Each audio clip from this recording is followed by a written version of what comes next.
Good evening, everybody, and welcome to a special second episode of the week here. Episode of the Weekly Poor Report. We are your one-stop shop for all things Legends of Runeterra. Excuse me. And as always, I'm Smithel along with my co-host Kozer. And we are actually very excited to have a really awesome special guest this week, or for the second time this week, to talk about the new region that was recently released since our last show on Thursday. So we'd like to welcome Bruised by God to the show. How's it going, Welcome, BBG? guys. Yeah, I'm doing well. And good to be here. Awesome. Well, hey, again, thanks for coming here. I mean, I know that we had a little time here for the show to talk, so I apologize for double covering some questions and all that, but I know we've just been kind of excited about all the new card releases and, what's coming to the game next week. So, it should be a fun-filled show, and plus, with the time that we started, there's a good chance that about halfway or three-quarters of the way through the show, we may get a new champion released and maybe able to give some live impressions as to, what we feel about him or her, depending upon what's coming up. So hey, BBG, so let's do this real quick. Let's talk about lore. I know you're kind of a big name in the community these days. I know Kozer talks about you on the tournament scene nearly every week, normally as BBG finished first, BBG finished first, BBG finished first. So what exactly got you into lore and made you really start diving into the tournament so hardcore? Okay, well, I'll just give like a brief overview. So I started streaming mostly for Eternal. I played in weekly tournaments. It's actually like the initial like tournament scene vibe from Legends of Runeterra is actually really similar to like early Eternal. Mm-hmm. Obviously, it's like already a bit bigger, and a bit like more serious prize pools for the weekly tournaments. But it does have a similar vibe to it, so like that kind of makes me feel a bit at home. But yeah, so it was from like Eternal. I started streaming Eternal. I did well in some weekly tournaments. I started to make decks on ladder, did well on ladder with them. And people asked me to stream, and at least said they'd be interested in me streaming. And so that got me into streaming. I kind of did it sporadically for Eternal, and then come like the release of Underlords, I got in. I didn't really know like Eternal took a direction I didn't like at some point. I do still play it now and then, but it took like I kind of moved away from the game after the release of markets and like how markets were pushed in particular. So that caused me to move away from it. And then like I tried auto chess, and like auto chess was like I was like okay, like, I was really interested in like the initial the basic formula of auto chess. I thought it was really good. But like I think the game lacked some depth initially. So like I played it, I got the queen. I didn't stream much of it. I don't think at all. Maybe once or twice I streamed it. I was like streaming full time when I was playing auto chess. But yeah, no, like I got the queen. Like I liked the game overall, the formula. And so when Underlords came out, like I was really interested in Underlords. I kind of decided at that point, I wasn't employed at the time, and I decided like, okay, I'm gonna like try and stream Underlords, and like I'll set goals for myself and see if I can, turn streaming into like a full-time thing. Mm-hmm. And Underlords went like fantastic for the first few months, like surpassed any expectations I had for the channel or my success in the game or anything. It was just like all just like went really great. And but then they started to change the game a lot. And in particular, I would say like the removal of globals, that was huge. And then the real nail in the coffin was the release of the Underlords themselves.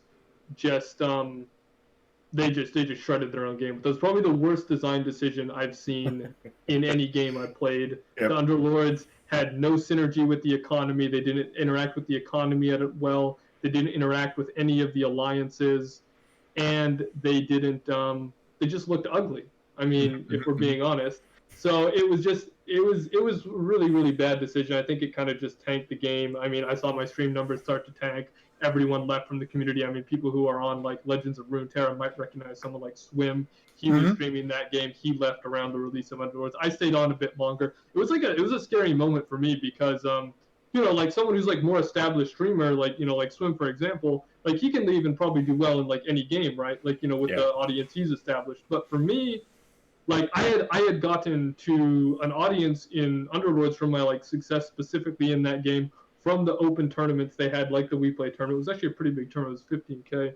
That was like the biggest tournament that game had, I think. And then there was also the NA specific one, which I made the final lobbies of both of those tournaments. I didn't do very well in the final lobbies though. because well, I mean, I think you know, you can talk about the reasons for it, but the one of the reasons that really upset me when I played the game, you know, I tried to not let it upset me at the time, but like both instances, literally right the day before the final lobby of both the We Play tournament and the big NA Open tournament they had, both of those, they patched the game. Mhm. We're talking like in the case of like the We Play tournament, it was like in the middle of the final lobby.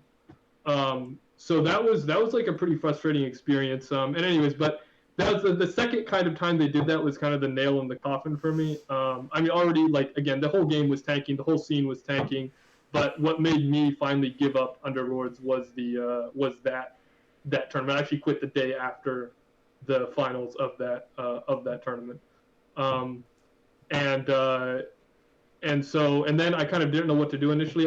I mean, TFT. I was really late to the TFT scene, and overall the stream didn't do very well for the TFT scene. But I tried one day of Legends of Runeterra on the second beta wave, and I loved the game. I played like a mono Ash list. Basically, I played like Ash and Braum, I think, with like all three. Okay. It was probably a terrible list, but I was like really dig the mechanics. Like I was doing well. Like I'd still play in Eternal tournaments, and I was doing like still well in Eternal tournaments. So I was kind of hungry for a card game as well. I felt like that might provide a better tournament experience than what I had seen in Underlords. Yeah. And so I was really excited for Runeterra, and so that kind of is what drove me into Runeterra. And as soon as it released, you know, I started streaming it, and you know, I guess the rest is kind of, you know, from Runeterra. You know, I started to do well, let her do well in tournaments, and you know, I've really seen the stream grow. So it's been a great experience. And honestly, like speaking from someone who's now, I guess this is my third game I've streamed regularly.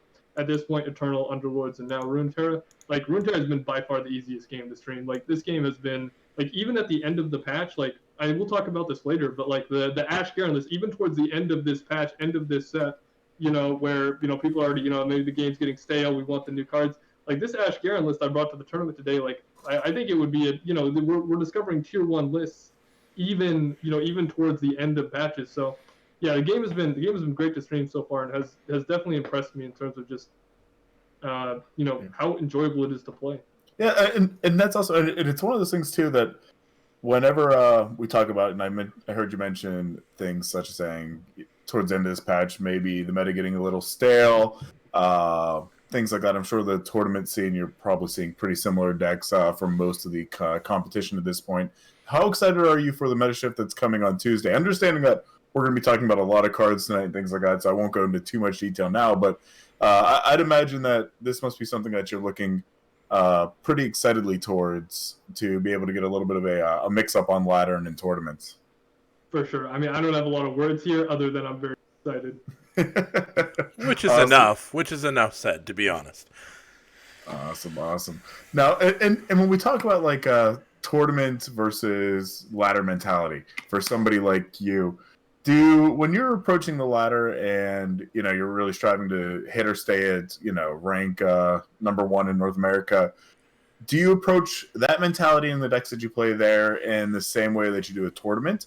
You know, we understand that you've won a couple events so far, and the mental strain that must have to constantly be thinking about ways to tweak what some are considering almost perfected decks for the current patch must be a little bit challenging.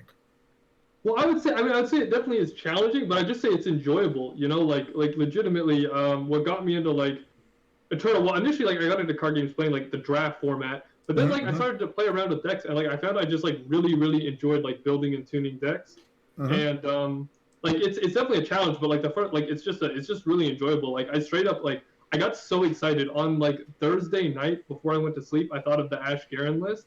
And I was like, you know what? I bet this can be a really good list. We played it on ladder. We tuned it a bunch. It ended up being a bit different from what I expected.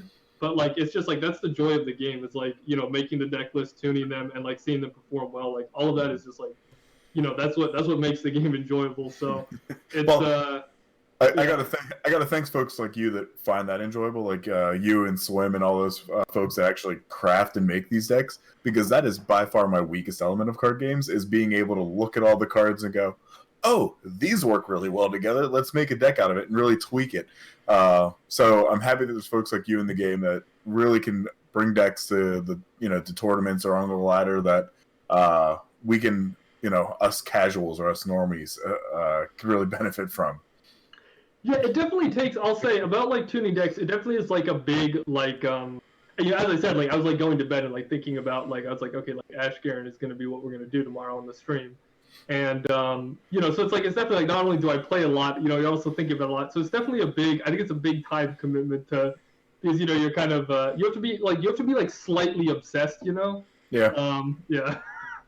So and one thing that we do typically do when we start this show, and before we get into it, is a kind of a week in review. But before we get there, I just want to let you know in the chat, Windmage does say he's glad that you came to LA. So I know that you are gathering some fans here and some good players.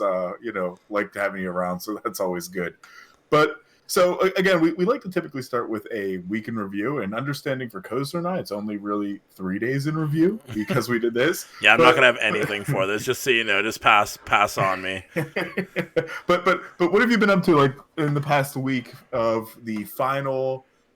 What is this, patch 9.4 or whatever it is before full release? What have you really been striving towards or doing to get ready for the new cards?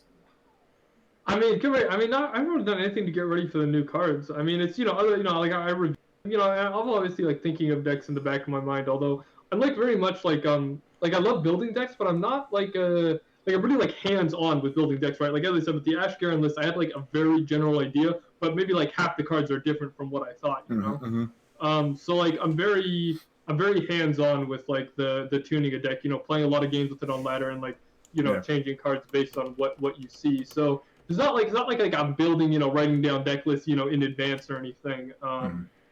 But I'm just kind of thinking about the new cards. I'm obviously reviewing them on my stream. So far, the challenge on for my stream is kind of keeping things interesting. So it was really nice to have this tournament and have the be able to come up with this Ash Garen list at the last minute here, because again, like the struggle as a streamer recently has been like keeping the game interesting, right? Because we are at the twilight of the set, so that's kind of been what I've been focused on. Is just like keeping the stream interesting and kind of a dull moment, and again trying to come up. Again, I wish I'd come up with a little sooner because it would have been funner to play this deck for a few more days before release. Yeah. But that's that's pretty much been my week. Hey, who knows? Maybe it'll be great post new cards too. Could be. Sejuani is coming. I think Sejuani Garen might be a pair. Sejuani is probably the card I'm most excited for right now. Sejuani's broken. Oh my god! Else to say. Good. Like I don't really have much. What's up, crazy? I don't really have much on the new cards because I'm kind of the same thing as BBG. Until I really see all of the cards, I have my own personal opinions on them, but until we see them even interact in game and we play a couple of games with them, we're not really going to have a feel of how any of these cards. We're going to talk about these cards, and I'm still excited about the cards, but you can theory craft only so much. Until you have them in front in game, and even then, I'm sure in the first couple days. And I was just telling BBG and Kozer this too before we started. Is I'm almost half tempted to sit out day one and just let all the crazy decks kind of flood through. Before I really invest as to what's working and what should I be putting all my resources into to start building for that initial meta. But then you're too far behind because you might make a top tier deck and be able to climb to Masters before everyone else. Whoa. Let's go back. I'm not making any top tier decks. If I make a deck and play it, it is going to be trash. It's central. You know what I mean? But yeah, so I mean, it's kind of exciting that. I mean, as far as my week, my 4 days or 3 days since we streamed last, I did decide I think I'm going to try to at least push for Diamond. I know prior to this, I said my goal was just to hit Plat, but I had a good run going from Plat 4 to Plat 2. Then I started to get a little tilted because my Teemo aggro deck wasn't working anymore, and I went back to Plat 4. And I got back to Plat 2 today, and actually right before the show, Kozer and Windmage helped give me a little bit of coaching to get me to Plat 1. So after stream, I'm going to see if maybe I can hit that diamond tonight or get close to it. We're going to get you there. No, we're going to do it. Just be patient. I believe it. I got to get out of my NA aggro. That's all it is. I don't know how much is the worst. You're making life hard trying to climb with aggro. Don't do that to yourself. Well, like I have some people swear by it. Some people swear by aggro for climbing, and I don't. I get it. I understand it. It's quick games, but you're also setting yourself up for having a very tilting day of going 2-10. Like I've had a day where I went 8-0, and I literally moved up a division. And then I've had days that I went like 2-6, and then you're pissed and you can't think straight, and you kind of want to break Legends of Runeterra in half, but it doesn't come in a disc. It's downloadable content, so you can't even break the game if you wanted to. Yeah, that's true. That's true. I mean, so we'll have to see. I think I'm gonna have to get off of my Teemo play. That's for sure. But nobody. Let's put it this way. Nobody's here listening to the show to hear about my plat trash. There's bigger news on the horizon. So why don't we get right into kind of why we're here and talk about the new region, which is the biggest news that came out. So obviously, Riot did announce, pretty quickly after we aired our last show that. No surprise, Bilgewater is the new region. And before they announced any kind of champions or anything like that, they gave us the keyword, which is plunder, which is, to me, a really cool keyword. So basically what plunder is, for people that aren't familiar, is a card will trigger its plunder ability when played if you've damaged the enemy nexus that round. So basically it's forcing you to put out a little bit of damage on the nexus before you really start playing out your hand. So we're going to see a lot of kind of like post-attack play and things like that coming up if people are building plunder decks. Before we get into the cards, what do you guys think about this keyword or this ability just in general? Keyword of plunder, it's actually identical to the spark ability from Eternal. Except the spark ability would also work on like copying. So an important distinction is that it won't work with summon effects, right? It's not a summon effect. It's a conditional play effect, not a conditional summon effect. So if you're copying the unit with Rekindle or whatever, you're not going to be getting the plunder effect. Or you have to actually play the unit from your hand to get the effect. So that's important. But that's good to know. I didn't know that. Yeah, the thing that like the initial when this mechanic has been in the game before, has been in a play that was Eternal. It was a weak mechanic. It was a very weak mechanic. But the open attack system in this game, I think, might push plunder a lot more. I mean, also of course, it just depends on how much the initial stats of the plunder cards are. Like how playable are the plunder cards if they don't get their plunder effect. Okay. And they also seem to be going pretty hard on like the things that can activate plunder, the Ember Maiden, that 0 cost deal 1 burst speed thing. To the Nexus, like they seem to be going pretty hard on the like plunder activators. So we'll have to see how that plays out. Okay. So when we talk about these cards that have the plunder effect, let's kind of start running through some of these cards. We'll start with the Bilgewater first, then we'll go into the Freljord. If any of these you want me to stop on BBG or Kozer and sound interesting and you really want to talk about it or why you're excited about it, just let me know and we'll stop. If not, before we get to the first champion, we'll kind of come back and talk about them as a whole. So first, the Bilgewater cards were the first ones that they came out with. Citrus Courier is a 6-mana 4/5 unit with a plunder ability, obviously, and it heals allies and your Nexus for 3, and then you rally. So basically it does quite a bit, which, in my opinion, justifies its kind of high cost there. Second card is the Warning Shot, and this is that 0-mana burst spell that you mentioned. Basically, 0 mana, burst spell deals 1 damage to the enemy nexus, so basically it's just a plunder trigger. Smooth Soloist is the next one that they announced, with a 7-mana 3/4 elusive, and it reduces the cost of your allies in your hand and deck by 2. Jagged Taskmaster, the final Bilgewater plunder card that they leaked out. It is a 3-mana 4/3 grant allies everywhere +1/+0. So it's hand, deck, and on board. Before we go into Freljord, what are your thoughts about these initial cards? They all right. I mean, you can go BBG. Like, basically, he just wants to know. Like, he's gonna ask us this on each of them. I'm sorry. I don't think they're established order first. Like, or do you want to go like a just anything that you want to give on the Bilgewater ones, or if you just want me to keep going into the Freljord, we could do that. I'm happy to if you're excited about something. I mean like order of like us going and talking, so we don't like so we start like you want to do like you're Kozer, right? Yeah, yes. He's Kozer. He's Smithel. I'm Kozer. Kozer's a good-looking bald guy. Okay. Kozer is the bald guy. Smithel. Okay. So, yeah, do you want all three of us give? Do you want to like go in like a set order though? Hey, you're our guest. Why don't you? Lead Yeah, it you off, can go man? first. You can go first. Okay, I'll go first.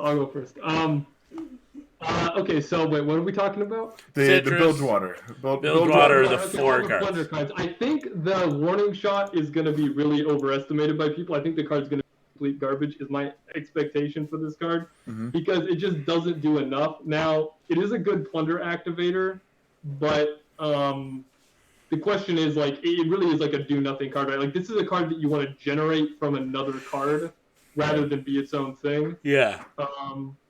But if Plunder is super pushed, this could see something. You know, like for example, Gangplank, right, is super good when he's leveled, but like it's you need to level him early or he's bad. So maybe in the Gangplank deck with enough synergies, we'll actually see some like good plays for Warning Shot.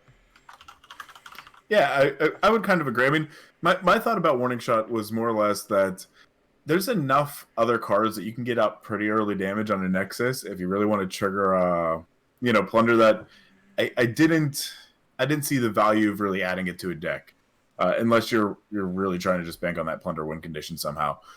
Citrus Courier and what's it called? The Smooth Soloist are more the two that I was more excited about.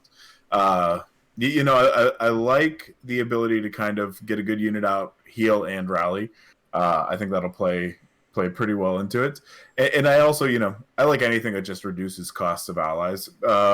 Just because then I can sit there and say, look, I'm going to build a little bit of a heavier deck in terms of mana cost, understanding that I'm going to be able to bring it down later, even though I need to get to late game to get the 7 mana anyway to play that Smooth Soloist. So I like those two cards a lot more than I would like Warning Shot or the Jagged Taskmaster.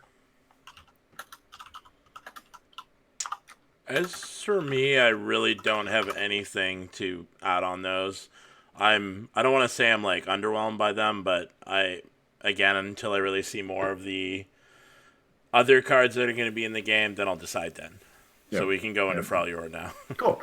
Freljord. So the big one obviously is the Ursine Spirit Walker, and we'll talk about what he is first. So he's a 5-mana 4/6 transform into Stormclaw Ursine with a Plunder ability, and we knew what the Stormclaw Ursine was before. I mean, he was the one that everybody was excited about, but we just didn't quite know what brought him out. I mean, it's that 5-mana 6/6, and it gives +5 units. What's it called?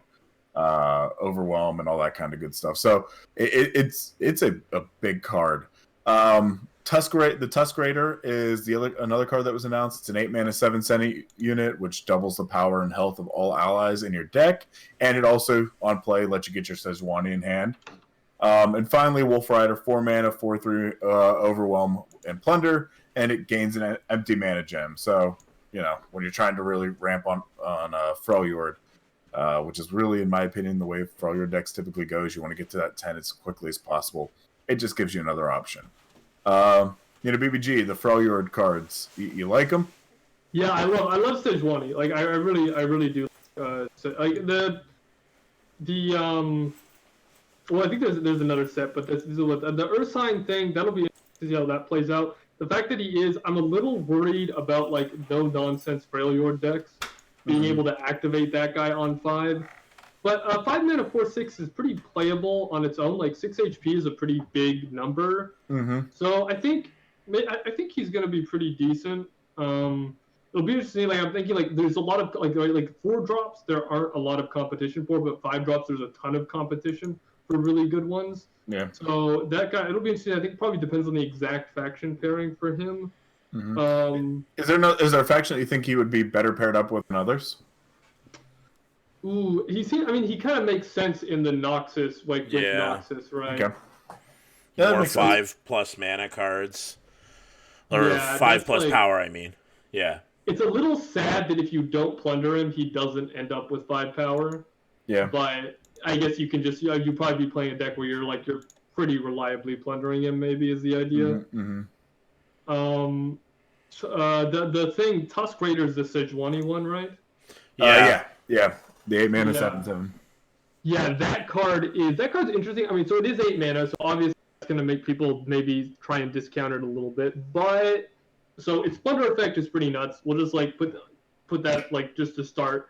Oh, The yeah. Plunder effect, like if the game goes on, your opponent is going to feel that really fast. I mean, and I'm guessing that the Sejuani decks, like, you know, like I played a Garen Ash, like a Freljord mid-range deck today, and I'm guessing that when people build Garen, or like if I do build Garen Sejuani, or, you know, you build these other Sejuani mid-range decks, my guess is they're going to be, she's a 6-drop champion. They're going to have quite a bit of gas. They're not going to be decks that are interested in ending the game super fast. Mm-hmm. I mean, obviously, Sejuani level up is going to give you that ability to push through one, but I don't think they're going to be super fast decks. So that 8 mana, I mean, even if you're not plundering, like 8 mana 7/7, 7/7 is beating everything else that's normally played in terms of stats. It's going to 2 for 1 your opponent.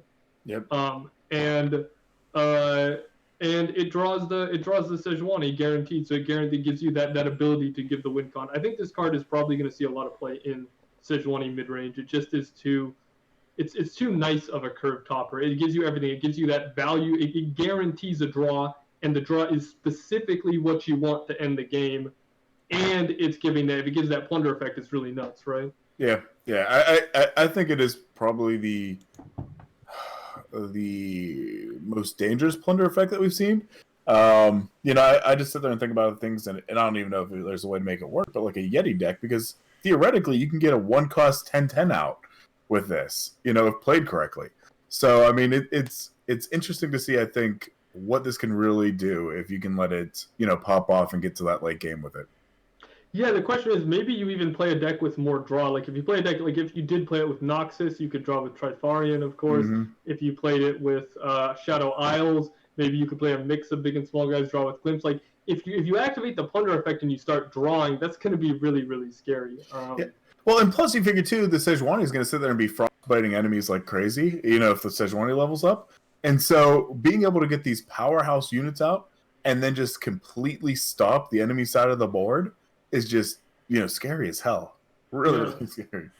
Yeah, I mean, it's going to be, I mean, you have 3 Sejuanis and 3 of these, like, you're not going to avoid Sejuani being in play. That's going to be really hard to do. Mm-hmm. And you can even run Jurg to tutor for this and Sejuani. So, yeah, it should be good. I think a card that's a little more in question is the 4 mana 4/3. That card actually looks pretty good to me. Just because, like, it's a card that's, like, really insane if it ramps, and, like, kind of okay if it doesn't. I mean, obviously, it's not like you wouldn't play a 4 mana 4/3 Overwhelm in your deck. You wouldn't be excited about that. But, like, the threat of it ramping is, like, pretty serious, and it is still probably, like, the 4-drop slot is a lot less competitive than the 3 or 5-drop slot right now. And the free ramp seems appealing. Like, if you just accidentally ramp, like, you know, usually, like, you spend 5 mana with Catalyst to put nothing on the board, or you have an 0/4 with Weirding Stones. Well, this one you have a 4 mana 4/3 Overwhelm. That's probably trading with one of your opponent's units that are on the board. Yep. Yeah, I don't know. That's one that I want to see what the folks like you that really can theory craft and put some good decks together do with it, because I can't think of at least decks in my mind where it would excel. My fear, like I said, is at 4 mana, you know, how can I guarantee that I'm going to get that damage first, really to get that plunder effect? That's where I was struggling. But again, that's not my strong suit. So before the question, the one thing I'll say is, like, the thing that, so I agree with you. I think it'll be hard to guarantee, but it's a card that its failure condition is not too bad because the 4-drop slot is not super competitive. You know, you might just be, you know, if you're playing against an aggro deck, you just drop it as a 4/3, trade with maybe two of their creatures. Its failure condition is not terrible. It's not truly a sad card. You know, it's better than Bannerman's fail case even. You know, so it's not. Yeah, it's not too awful. So before we jump into the next champ release here, in chat it does say, can you do, like, in your opinion, do you think you could do a Freljord PNZ kind of deck, because they said it makes the Ezreal to activate plunder, you know, or makes it easy to activate the plunder. That is true. It does make it a lot easier to activate the plunder. The question is, can your deck really? Like, that's the more synergy oriented. Like, PNZ, I think if you go PNZ plunder, it's going to be PNZ Bilgewater, not PNZ Freljord, right? Okay. I don't think you'll pair Sejuani with PNZ, but Gangplank really, really wants to be in PNZ. So I think I think there's that like the really like Sejuani is more about like not forcing her level up and kind of just like she's good not leveled up and she'll just you drag the game out, she's gonna level up anyways, even if you don't have a bunch of like things that you point at the enemy nexus on their turn so that she levels up. And that's, keep in mind, like I'm a little worried that's a little awkward thing to do, right? To like mystic shot your opponent's nexus on their turn when they're attacking you just to get the level up, right? So you're definitely going to want things that are pretty like low committal. Maybe you do have Ember Maiden, that helps a little bit. Maybe Ember Maiden will be good enough just for that. But the Gangplank version of Plunder with that might really want PNZ and might be really good because like Gangplank really desperately wants his level up. He does synergy with all the PNZ damage spells. So I think some Gangplank PNZ Plunder could be pretty good. Yeah. Also, before we get to the next champ too, it looks like Legend of Terror. They did not release the new champ yet, but they did put another tease. It's looking strongly like it's going to be Twisted Fate. We'll talk about that once we get a little closer. We're getting there. I'm just keeping people posted because I know we're all keeping an eye on it. So I guess the only thing, you guys literally talked about everything. So yeah, just Plunder in general. Sometimes it's going to feel whack when you don't activate, and other times it's not. It's not going to be a big deal. The one thing with the Tusk Raider that I do like is that it's not like Draven's biggest fan. It doesn't feel bad to run multiple of these because you can keep drawing Sejuani. It's not like you draw one Sejuani and then you never get to draw it again. So that's kind of nice. Yeah, no, I agree. So what we're gonna do is we're gonna quickly go into the next champ. BBG said he's be right back in 2 seconds here, so we'll cover exactly what the cards are, and then hopefully by the time we get through that, BBG will be back and we can talk a little bit more in depth with them. So the next champ, obviously, that was released, which was the first champ for the Bilgewater that they sat there and leaked out to us, was Fizz, which was honestly a shocker to me. I didn't think he would be the first one released, but I'm glad he is because it's another low-cost 1-mana champion. So it's a 1-mana 2/1 that has the text on it that says, when you cast a spell, give me elusive and stop all enemy spells targeting me, which is interesting. I kind of want to come back to that too. So obviously it says level up whenever you've cast 6+ spells in the game. And when he gets leveled up, he is a 1-mana 3/2 unit with the same text as before, plus a Nexus Strike, create a Chum the Waters card. Now, what's a Nexus Strike, Smithel? Hey, I'm learning that was a one-time mistake. But time, yes. When you hit the Nexus, it's Nexus Strike. I mean, I could say it's a new keyword and look like an idiot again, but I'm learning. But yeah, so the Chum the Waters, it's an interesting thing. It's a 4-mana slow spell, and it's what's it called? It grants the enemy vulnerable and summons Longtooth. So Longtooth again is a 4-mana 5/1 unit with Overwhelm. If you play Fizz in League, it's basically the big ass shark, his ult that comes out of the water. And so Fizz, he's an interesting champion. I think first thing I thought of when I saw Fizz was, oh good, I could do like a Fizz Teemo just truly as hell deck, because of how he plays. Now the one thing that I'm interested in with Fizz, and maybe BBG, maybe you can give a bit of a opinion and background on this, is so when it says, it reads stop all enemy spells targeting me on his text, does that mean they already have to be targeting you, or does it stop the enemy from being able to target Fizz? Now I don't know, that would have been an interesting question. I had a friend who actually helped us out with some of the deep mechanics and stuff the other night, but I didn't get to ask about that. My suspicion would be that he basically gains, I strongly suspect he gains basically MTG's version of Hexproof, which means any spells targeting him are canceled. He gains Hexproof, so he'll wipe out all of those, and he won't be able to target him for the rest of the round. I strongly suspect that's the way it looks like when you watch the video. Because that's what I thought too, but I wasn't sure, because I've been wrong before, if it was that or if it was like basically like a mass deny, essentially, of just, look, play whatever spells you want, I'm going to clear them all out at the last minute. Because then how you'd have to play them would be significantly different. But yeah, I'm leaning more towards what you're saying, but I've been wrong in how I've read cards before, and I figured you would be the person to know out of me, you and so Fizz, obviously, when they announced him too, they did announce some other cards with him. They announced Shell Shocker, which is a 1-mana 2/1 unit with a tune, which is a new keyword. So attune, basically, whenever you summon a unit with attune, it refills 1 spell mana. They also announced Coral Creatures, which is a 2 mana, 1/2 with attune, and it says when I'm summoned, create a random 1-cost spell in hand. And then final Bubble Bear, 3 mana, 0/6 with elusive and attune. So you like that art, Kozer? It has nothing to do with that. It's all of the memes in the Masters Discord and Swim making his own memes about himself too. Gotcha.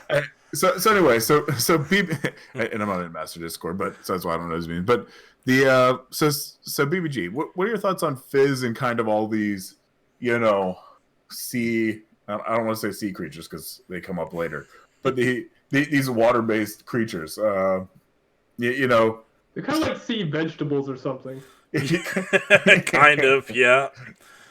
These tadpole shell shockers are like turtles, the little coral thing, and then I don't. Amoeba. Like, yeah, they're interesting. Yeah. The set does seem a little weaker than some of the other sea-based things we've seen. The Fizz, my worry Fizz is definitely like a strong, like has some potential with him. Obviously, like 1 mana is very cheap, and canceling spells very good. The worry is like the deck you build around him is going to be very focused around like playing low-cost units and protecting them. And I just don't know if there's enough other things similar to Fizz that are going to like warrant his archetype. Okay. But it's as sets come and maybe even just as new cards are revealed for this set, maybe that changes. That's my worry though, because you're going to want to play a pretty like, you basically drop Fizz, your opponent tries to remove him, and you stop Fizz from being removed. That's the idea, right? Mm-hmm. And you're probably going to want like, what if you don't draw Fizz? Like you need another creature that you drop early on, and your opponent tries to remove, and you prevent them from removing, and it gets a lot of value by not being removed. But what if there are none of those other units in the game that are worth protecting like Fizz is worth? I mean, it's immediately you can think of Fizz and Teemo, but I don't know how much protection it'll have. It feels like you might want to go Fizz Ionia or Fizz Demacia, right? I think that's what more people were thinking. Mm-hmm. Or Fizz PNZ, like with like a Heimer or something. Yeah. I've seen that a little bit talked about, but God knows how good that will really be, because you'll run into the issue that you're already talking about. Is Fizz basically becomes the new Teemo. Is that a lot of people were running Teemo, like not Captain Private Teemo, like when we're talking about like burn decks running Teemo. It's just there because it's the best 1-cost card you have at the time, not because it's the most broken card in the game and it's super good. You're just running Teemo so it's there. So it's a 1-drop that you can put down and then it will do damage, or it will put mushrooms in the deck, or it has other stuff that it does. And I guess the issue that BBG is talking about, and all of us when we look at Fizz, is he kind of just seems like a card like that right now until we can see some of the other cards that go with it. Yeah. And he might be even a little worse than Teemo as a card that you don't really synergize with, because Teemo, is someone, I think someone did the math on this. It's like Teemo's actually like a 3/1 if you, unlike, it's hard to say because the different decks draw a different number of cards, but he's something like that, if he hits your opponent. Mm-hmm. And but his level up condition requires no investment, whereas like other than hitting the opponent in the face, right? Yeah. But the Fizz, he requires you to run a lot of spells, so he's not I feel like he's less of a, like if you just put him in the deck like like the PNZ Noxus aggro deck like Teemo is, like put him in that similar situation. I feel like Fizz does give you less than Teemo does, but I mean definitely his like potential ceiling is way higher than Teemo's. Yeah. But if he is like, you're gonna have to do some building around him, even if it's not all in. I feel like you can't go totally all in on his archetype because of the lack of other units at the moment that are kind of like him. But you could definitely have a more spell heavy archetype early tempo deck, something with Fizz in it, like that Fizz Ionia kind of makes sense for that, right? Or something along those lines. Fizz Demacia standalone, people were saying. Yeah. Honestly, the card out of all these that I'm most confused on is this Bubble Bear card, the one that is Kozer's new favorite. Is because for me, I think we're all confused on it. Okay, for multiple reasons, but for 3 mana and 0/6, that's basically an elusive blocker. I mean, Attune's great. I mean, I love the Attune keyword. I think it has potential, and I like cards on it. But I don't know why I'd want this in my deck. You don't. Yeah, I mean, for the memes. Yeah, Why do we put that's Teemo like, in decks? For the memes. I keep sitting there thinking like scenarios, and I'm like, maybe if it had like rejuvenate and like healed back up or something, sure, but it's to me it just seems kind of like a pointless card. A little bit. I mean, unless you need to good. block an elusive. Okay, you know what this is going to be good against? Elusive burn. Yeah, that's what this is going to be good against. Yeah, it's and just only a solitary monk is down. It's going to be able to block solid. It's going to be good. It's still not going to be good. I'm just saying it. It's horrible. It's not a good card. Like, what are you going to do? Put disciplines on it? What are you doing? Standaloneing this unit? Like, yeah. What? Good. Then I'm glad I'm not missing something, because I kept looking at it going, like, what does this work with? And like, watch me be completely wrong. And like 5 days after release, like full release, this is going to be the meta deck. It'll be like Bubble Bear elusives, and it's like, what the fuck? But this made me scratch my head a little bit. So I'm glad I'm not alone on that one. We want to go on to the big boy. We can talk a little bit. I mean, I'll mention like the 2/1 seems pretty bad. The 2/1, the 1-cost 2/1. It seems like maybe in tempo aggro it might be a thing, just because it is a 1-drop. So if you have a Bilgewater like PNZ aggro or Bilgewater Noxus aggro, maybe just the fact that it's a 1-drop that gives you mana to cast like Brother's Bond or something ends up being useful. I think it has to kind of be an aggro card, but that 2-drop it looks kind of good. The 2 mana 2/1 attune, draw a 1-cost spell. The 1-cost spells in this game are all pretty usable. Mm-hmm. Like, there aren't a lot of like total duds there. Like, you usually don't run too many in your deck, because otherwise you'll like just use all your they like don't do quite enough to be a card to include in your deck. Mm-hmm. But they're kind of like all like they do something. The health bot heals you, Elixir of Iron, Brittle Steel, Blade's Edge. They're all like, you're not sad to see them in your hand. Yeah. Can you see why, Smithel, why it's getting memed on in Masters Discord now? If you look at Twitch, you can see why. It's, someone drew it a little bit better. Someone drew it with an American flag on it, and it's eating burgers with a assault rifle sitting close by, so that one was a little ridiculous. I think you can guess what region drew that. It wasn't NA, I'll give you that. Awesome. So the next one, obviously, and this is the card I think out of all the chance release for Bilgewater so far that we're super confused about. I am super excited about. Oh, you're excited? Okay. Well, first I like mill deck, and so I get that. Yeah. This is kind of a cool thing. So obviously, Nautilus Bilgewater unit, 7 mana, tough with tough fearsome, and it's a 0/12 unit. It basically says I level up when I've level up when toss allies that cost or when he levels up. I'm sorry. Copy toss allies that cost 4+ into your deck, and level up when you're deep. So obviously, deep being a new keyword here. And basically, deep is you get +3/3 when your deck has 15 or fewer cards. And so when he levels up, he becomes a 7 mana 13/13 with tough and fearsome, and text all sea monster allies cost 4 less. So I don't even want to go into. Well, I guess we should, because there's sea monster allies that we should be talking about, right? And these treasure cards. Do you want to do that, or do you want to talk about Nautilus solo first? Well, we can talk about him while we're on him. That makes sense. Okay, so what are your thoughts on Nautilus as a unit? I think I'm really excited. I was actually pretty excited for Nautilus. I've never played him in League. But, he's fun. He's the only support I can play.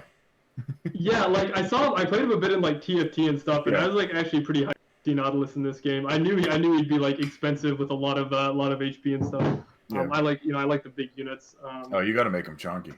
Yeah, and I'm pretty hyped. I was usually I don't like mill decks, and like I was kind of down on Maokai to start, but like Nautilus payoffs are really nuts. Like, first of all, he doesn't require that you completely mill out your opponent or completely mill out yourself. You only need to get to 15. And that's not insane to do, right? No, it's that's very doable. So his level up is pretty doable, and like it's just like a bunch of him. And we'll talk about the other cards too, but like he's providing him alone is providing a pretty big payoff. I mean, he's a huge unit for 7, way bigger than anything else we've seen, and he's also doing the sea monsters cost 4 less, which, as we're gonna get to the sea monsters, and there's probably if there's any more sea monsters than this, then the Not deck is gonna be pretty nice when he's leveled. So yeah, it seems like really what we saw was like Maokai was like kind of more the enablers for this kind of strat, and then the SI cards, and then like the Bilgewater cards are the payoff for going deep and self-mill and all of that.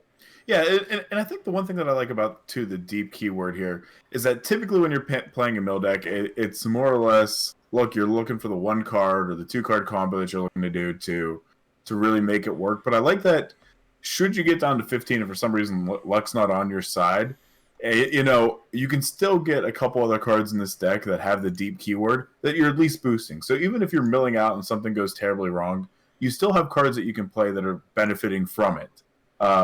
It's not kind of a one and done thing. So I like that there's a mill with a safety net risk, kind of, in my opinion. I don't know if that's the best way to look at it, but I like that mechanic. So other cards. Well, let me mention one thing to be clear. This go. This is something that came up on my stream. We had a writer clear this up, which was nice. You cannot lose deep. So once you've gotten to 15 or less cards, you gain deep, and you can start adding cards to your deck at that point with the treasure cards or whatever, whatever other methods, champion spells, whatever kind of thing you do. That's actually important. I didn't know that. I thought that's why I kind of thought Nautilus was useless. Yeah. What if they do like a what's it called? Like I assume Purify or something would still remove it. Purify would remove the deep. Not on Nautilus, obviously, but. Yeah, obviously you can't carry them. It will remove the deep bonus from the unit that got purified, but you still possess the deep. So all of the future units you play will act as if you have deep. Awesome. Okay, that's really good to know. No, I'm glad you cleared that one up. And we talk about the other units that have deep. Other cards, so let's get through them real quick. Riptide, 4 mana fast spell, stun the enemy, shuffle that unit into the enemy's deck if there's an ally Nautilus. Jettison, 1 mana burst spell, toss 4, just a toss card. Treasure Trove is interesting. It's a 5 mana slow spell, and it says, if I'm tossed, draw me instead. Create 5 random cards in hand. They cost 0 and are fleeting, and they all have this little treasure thing where the gem would be, so it doesn't look like a card that you're going to be able to put in your deck. It's going to be something that's triggered elsewhere. They have Keelbreaker. It's another treasure card. It is 5 mana slow spell. If tossed, draw instead, like all the other treasure. And it's deal 5 to all units. Plateworm Egg, 5 mana slow spell, draw, toss if draw instead, another treasure. Summon 3 vicious Plateworms, which are 5 mana, 5/5 units with fearsome and deep. So if you guys are okay with that, I kind of want to stop and talk about these treasure cards before we go into like dredgers or whatever, and the Beast Below and all that good stuff. Because these treasure cards are kind of neat, and they are scary as hell. I feel like if you're getting to the point where treasures are being played, you've lost the game. Yeah, that's what it seems like. Like these all have like, I think people are talking a little bit about the treasure fleet thing being a little super RNG, and like it is RNG, but it's probably the one that's the best for you if your opponent draws it, because the other ones, like one is like clearing your board, and the other is like creating an unstoppable board, right? I mean, those are almost certainly deep at this point. So it's 3 8/8s on the board. I mean, I don't know how you're dealing with that. How you get away from that? So these treasures seem to be like the way the Nautilus deep deck kind of finishes the game. You don't necessarily, and certainly with these treasures, it seems like you are not required to run Maokai. It definitely seems like the whole, use Maokai's ability to destroy your opponent's deck. You could just play Nautilus, go deep, and then start playing the huge threats that benefit from the deep activation. I've seen a lot of people complaining about the, like you said, they create 5 random cards in hand, and to me, it's I don't think it's that bad or broken, because sure, you may get 5 like Ledroses or something crazy like that you can just slap on the board. But you can also get 5 really garbage cards that just mean nothing. Like, if you get playing a lot of RNG with these cards, and that's what I think people forget about when they go to Reddit and they start complaining about people. I've seen copy pastas about fizz, and like honestly, there's probably people that actually believe fizz is broken. Like I don't think a lot of these cards are broken yet, and I don't think we'll know because you're not always gonna pull them in the exact scenario. You got to remember you can only run 3 of. You have a certain percentage that you have a chance to pull them. It is not going to work in every single game. If it holds above a 50% win rate, great. It's at least in the tier list of a good deck. But if it can't hold above a 50% win rate, it's not going to be. It's going to be too much RNG, and then I just don't think these cards are going to be as insane as everyone thinks. Looking at it, it does seem a little strong, but like you said, you could draw 5 Ledroses, or you could draw, I don't know, a bunch of really, really weak cards. Yeah.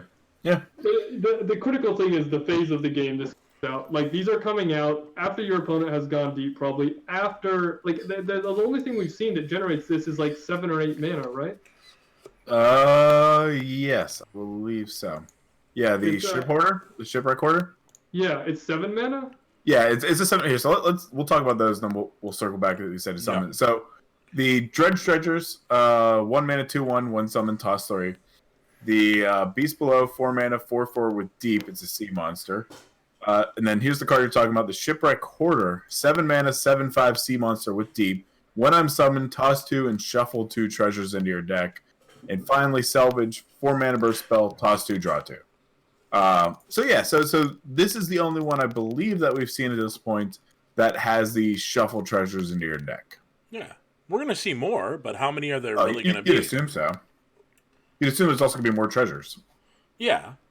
I think there might only be 3 treasures. Really? Like, that low? Yeah, I have a suspicion that like they showed that line. That's going to be for the treasure keyword in Bilgewater. It's going to be those 3. Oh, right. Okay. 3 is like a symmetrical number. See, I assume 5 because, like you said, there's 2 that are clearly pretty broken. But the one where it's maybe broken, maybe not. It depends on what your luck is. I assume that they'd have more like less useful treasures. Maybe like 2 or 3 more. But you're right. 3 does kind of make it symmetrical. But I assumed at least 5. But it's all I think it's okay them all being. I think the idea is that they're all broken because we only know that a 7 mana generates them, and I think they might just we might see like nothing below 7 mana that generates them, right? Yeah. Which would be healthy. If we see something above that, do you think that will be an issue, BBG? So something below or that. Below that, yeah. I mean, I think it depends on how many it puts in. And of course, keep in mind, it's shuffling a card. Generally, things that shuffle cards into your deck are not particularly powerful because you still have to draw the card. It's these. I mean, these treasures really seem like a way for the deep decks to win the game once they've done all of their other stuff, right? Yeah. It's just like it's their win cons, and I mean all decks can play through it. Obviously, like a single deny does counter it. So if you even if you do get to this point and you've like saved up a deny, you can deny it. But it's you're probably supposed to be finishing the game. Most games in Runeterra don't go to round 10. To be honest, like most games are decided before round 10. So. Fair enough. Yeah, this will probably maybe this will be a deck that stalls out. Obviously sometimes when it goes past round 10, it goes way past round 10 with like Karma Thresh, right, or something like that. Spooky Karma. But I think with this, the treasures would probably you're not going to see treasures played against you that often with what we currently see. Fair enough. That makes sense. Kozer, any thoughts, anything like that, or do you guys just want to move on to the next one? Okay, good deal. So next champ just came out today. Obviously, Gangplank. People were pretty confident he was going to be one of the ones announced. He's a 5/5 unit with Overwhelm, 5 mana cost. He has also the text on him that says, "When I'm summoned, summon a Powder Keg," which is a 0 mana 0/1 unit, and it says Powder Keg stack. All your spells and skills deal 1 extra damage. Destroy me when your spell or skills damages enemies. Gangplank levels up whenever you damage the enemy Nexus in 5 rounds this game. And when leveled, he becomes a 5-mana 6/6. He still has the when I'm summoned, but it also says, and round start, summon a powder keg. And then attack, deal 1 to all enemies and the enemy Nexus. So what are your thoughts on Gangplank, guys? Oh, do you want me to go first? Yeah, sure. Okay. Gangplank is he does his best Vlad impression unleveled, and that's a very bad sign for him. If you're impersonating Vlad, you have problems. But his leveled form is much better than Vlad's. So he's a champ. I think I mentioned briefly earlier about like Plunder, PNZ, Bilgewater. You're gonna have to level him. Like he has to be leveled to be good. So you're gonna want to make sure that like, on round 5 or 6, like he's getting leveled. You're gonna need the activators. You might have to run Warning Shot or whatever. You might have to run some bad cards to make sure that he's leveled when he comes down, or maybe the turn after he comes down. Yeah. Now what about, like, I've seen some people talking about maybe him with... Oh wait, did you? I think I just hit mute or something. I lost all sound. Oh no. No. It's just mental cutout. It wasn't you. It's mental cutout. Repeat Sorry that. about that. So yeah, so what are your feelings, and what do you think about with him and Swain? Because I've seen a couple people hypothesizing that maybe they'd kind of work well together. Okay, remind me what Swain's level up condition is. So Swain's level up condition, it's you've damaged the enemy Nexus, I think like an X number of times. I thought it was 12. So we'll have to go back to exactly what it is. I'm going to scroll down. I'll tell you in 2 seconds. Keep talking. Yeah, but it's kind of a similar, in theory, mindset as to 12. Kind of how Gangplank levels up. The thing is, like, he's almost similar to Sej, but maybe these like ones that hit the Nexus have to be run separately, is what I'm thinking. Especially if they like the same. I really dislike it when champions compete on cost in a deck. It feels like so much of your power now, like all your power is devoted to turn 5, right? Yeah. Yeah. Because this one, they're a little different because this one says you've damaged the enemy Nexus in 5 rounds, but I think Swain is just 12 times. You can do it 12 times in 1 round.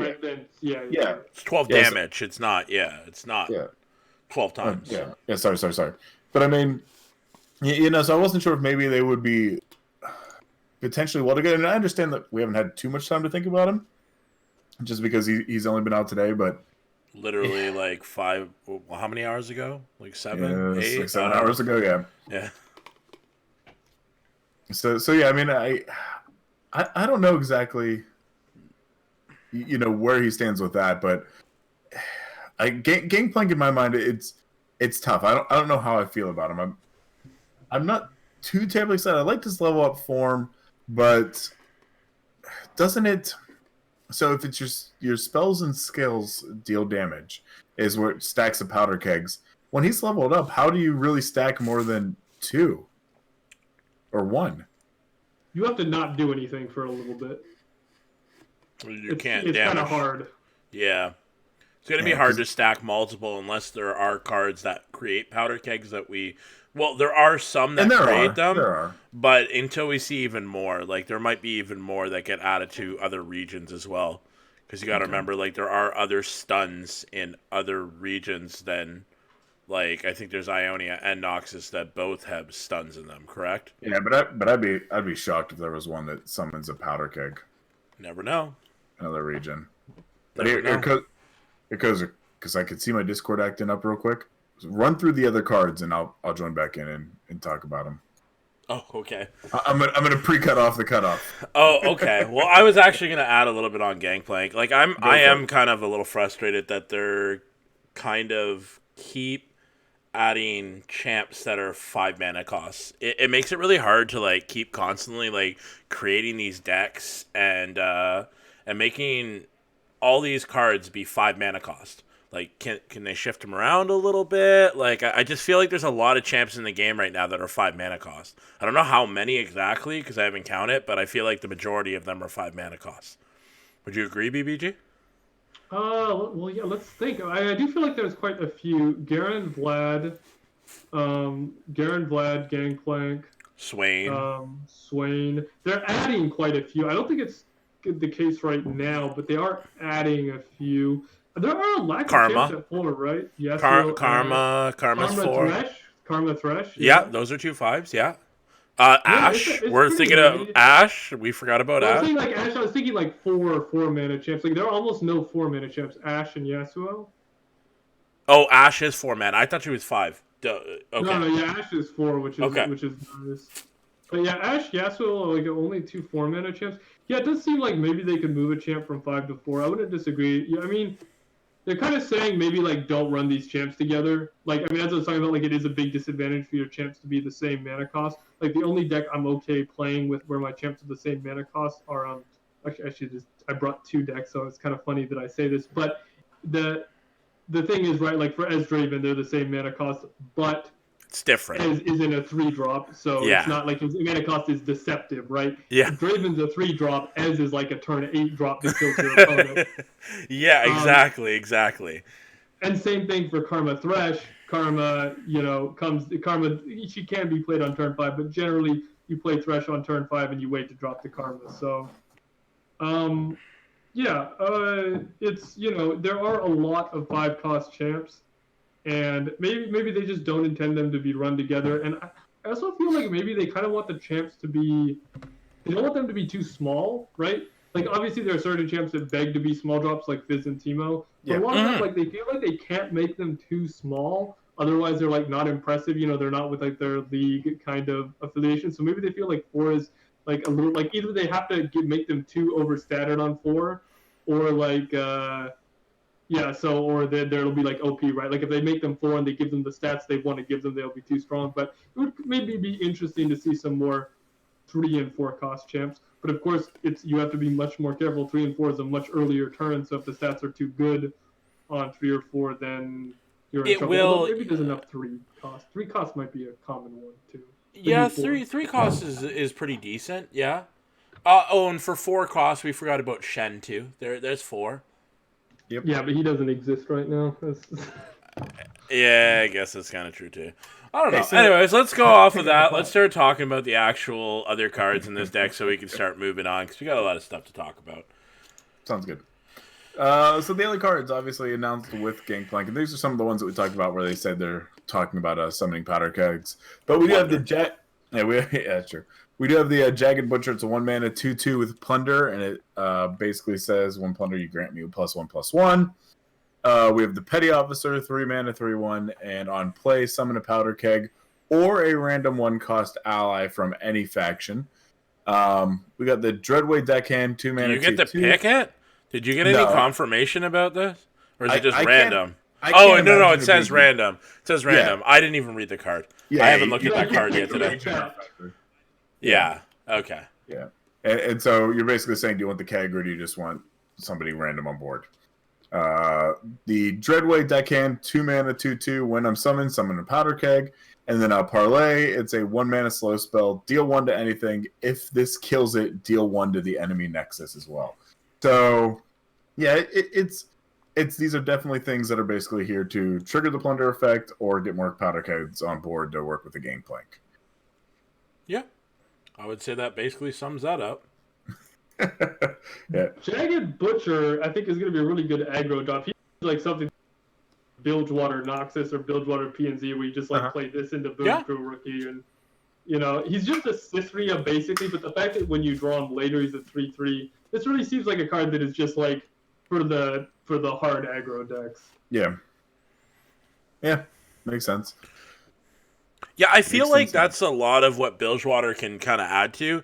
Is I know Earl's going to be really happy about Bilge, because I feel like some of the cards that are being added to the game are actually going to help with aggro and burn quite a bit. So other than that, I some of the cards are really, really slow, like the Nautilus end of the stuff, and then other cards are more for like aggro burn. So it's like a little bit of both. Like, it's interesting. I am excited to see how this changes the game, how this changes the meta. Am I super excited with what I've seen so far? I was hoping for some other cards, but we'll see. We'll see. I think some of these will definitely surprise me once we actually start playing with them. Any thoughts, BBG? I guess on some of the cards that generate powder kegs and the whole like kind of burn theme to Bilgewater, like it does seem like Bilgewater, like Gangplank is just desperate to be run with PNZ. It's just it's really, I mean, even like Boom Rookie guaranteeing the damage on the Nexus. Maybe Noxus too, but like it really seems the Gangplank screams PNZ Bilgewater, whereas like the Nautilus is like probably Shadow Isles. We'll see on that though. Maybe it'll be interesting to see what is the Allegiance Bilgewater card. That'll be interesting. We haven't seen it yet. Yeah, that's true. No clue. No clues. Now how careful will they be with it, because they've already had to 2 other Allegiance cards, right? It's been a bit of a problem for them so far. They've had to be kind of careful with those. So we'll see what we get for that. It'll be interesting. I mean, the Ionia one's still not touched, but that deck is not a tier 1 deck anymore, in my opinion, and it seems to be a lot more. It's coming a lot more popular opinion with the elusive The deck. Demacia one you're talking about that's come back to standalone. Oh, okay, I know which one you're talking about. Yeah. I'm not talking about elusive burn. I'm talking about like actual elusives, like the Freljord, Ionia original elusives. I was saying with the return of the Ionia. Maybe that's not what you were. I was just saying like the Ionia. It seems like the thing of this week has been like the return of standalone elusives. Over Yes. The Freljord. Yeah. Absolutely. Okay, I understand what you're saying now. Yeah. So I guess these are the 3 pictures we've gotten. Yeah, and Tom Kench looking thing. Well, yeah. So he's the only one that looks kind of Tom Kenchy. But if you look at the other ones, and BBG pointed this out, the weasel looking one. If you look at the poster on the background, there's actually a Twisted Fate on it with a reward. Yeah. So it also Twisted Fate. Remember, in League is like a gambler, like, you know what I mean. Then you look at the most recent released image. And you got gambling, another gambling thing, and you look, the weasel's playing pool. So it's almost guaranteed, in my opinion, that we're going to be seeing Twisted Fate here in about 10 minutes coming out. I could be terribly wrong, but he was one of the voice. He was definitely one of the voice leaks. So the voice leaks that we got were him, Fortune. There was some Tom Kench stuff, but I think Tom Kench is going to be a future thing. I don't think Tom Kench, because we know MF's coming. Like, there's no way. There's no way they wouldn't put Misfortune is not coming when you see this crap right here. Wait. Let me reload the page because then it will show it. There. When it shows the starting, it's literally Misfortune. Like, she's there. Like, she's on the front cover. I can't imagine that they're not going to put Misfortune in the game when she's, like, kind of the poster child of Bilgewater. So, So why don't we do this? Since it's 9:50, we're expecting maybe a card release in about 10 minutes. We do have what's it called? BBG's Garen Ash deck. Do you want to walk us through that, and then we'll see. Maybe if by the time we get through that, if the new card release is out, we can live talk that, or if not, we can start going into the tournament and then just interrupt when the card comes out. Yeah, we'll go back for sure. Okay, yeah. I don't want to talk about. Let me just get it up here on Mobilytics. Yeah, I have your deck up on screen, so we're good to go whenever you are. Yeah, I should be good. All right, I'm good. Do you want me to just start talking about it, or just like everything? Just give us a full rundown of how to run the deck. Rough mulligan. We usually talk about what it's weak against, what it's strong against, and just general anything tips. You think that we need to know to be able to pilot this type of deck in the future? Absolutely. There you go. Yeah. So this is a deck style that's right up my alley. It's kind of or alley. It's just a pretty like straightforward mid range deck. I really enjoy mid range lists. I made a commitment to myself that I play everything for Runeterra, but I do have a kind of a special love for mid range lists, and that's kind of what this deck is. It just looks to take efficient trades on board. It uses Ash to kind of end games. That's it does a really good job pushing through for lethal, blocking some enemy attackers for a turn. So it kind of it looks to curve out. You can see is a pretty nice curve here. 1/2 drop, 2/2, 1/1 drop, 2/2 drops, 1/3 drop, 2/4 drops. Although you kind of always want to play Ash instead of Zerg. 2/5 drops, 6 drop. So kind of just straightforward curve. The combat tricks you get are really nice. This was the hardest thing to figure out. At first, I thought you didn't even want harsh winds, but its potential. I especially brought harsh winds to this tournament, and I think you should play it on ladder too, because it's so good in the Demacian Mirror. This is a card that all Demacian decks fear. They try and take trades, and this just says, 2 trades go well for me. When they should have gone well for you. So the Ash archetype, as well as pushing for lethal, in this deck, because mid-range decks kind of have a problem. Whenever like I make a for like mid-range, people ask, what does this deck do? How does it even win the game? And it's a lot of mid-range decks, they just kind of advance the board state, and then kind of look for their opportunity to win. Just apply continuous pressure, take good trades, and look for their opportunity to close out the game. But when you're playing against control decks or just generally greedy decks, it's just kind of nice to have some specific cards that let you end the game, and Ash really helps with that. But her whole like Frostbite synergy does a great job of also allowing you to take good trades. So it's really nice that like you're not putting a bunch of cards that are like just going to be used on the turn you win the game. Like to make their units unable to block with Ash or something. You're also able to use them because it's really important in mid-range decks usually to have cards that are not too like single purpose, like single situation cards. Otherwise, because you don't have like kind of the hallmark of mid-range is that it's not as low as aggro, but it's not like control where you have a bunch of card draw and card filtering. So you have to really make your cards have to be kind of just generically good and good, in a lot of. They have to kind of have a high power level of their own, and that power level can't really be locked to specific situations. And so the Frostbite cards do fit that. Of course, like sometimes you'll be stuck. It can be painful if your opponent doesn't have any things to brittle steel and you're stuck with multiple in hand. But generally in this meta, it's very rarely that you see completely dead brittle steels. Single combat is, obviously has a lot of synergy with the Frostbite mechanics as well. Yeah. So, if you attack with Ash, you can single combat. They don't, let's say they don't take a bad trade, well, then you single combat it and kill it. So that's always nice. And then the rally effect. The synergy between Garen and Ash, right, is really fantastic. The one big weakness of the deck is that it doesn't have a lot of ways to protect. I mean, I ended up on 1 Elixir of Iron as kind of a last-minute decision instead of 3 Relentless Pursuits. And I think it was a good decision, but in general, this deck is extremely weak on protection. It does have good value with Zerg and Swiftwing Lancer, right? Those are 2 units that come into play. They usually trade 1 for 1 with your opponent, and then they draw another unit. Swiftwing Lancer when it dies, Zerg when it comes into play. So it does have a lot of grind potential in that way, that it's generally running high-value units, and then also 2 units that draw. But its big weakness is a complete lack of protection, but it just kind of looks to, if its opponent remove something, it'll just replace it is the idea. And you can wait for opportunities, to play level Dash or Garen when they're going to be. It's a turn where it's not very convenient for them to play their removal. But it comes with a really important knowledge. Like a really important thing when you play these kinds of decks is to know what kind of removal your opponent's using, so you can play around it appropriately. And for example, and sometimes a good example would be like Thermogenic is a good way to remove Garen. But if you play Garen on a turn where, they're not, where you already have 2 units in play, you can give them really awkward turns where if you commit Thermogenic this turn, you're going to be in a ton of trouble next turn, right? Yeah.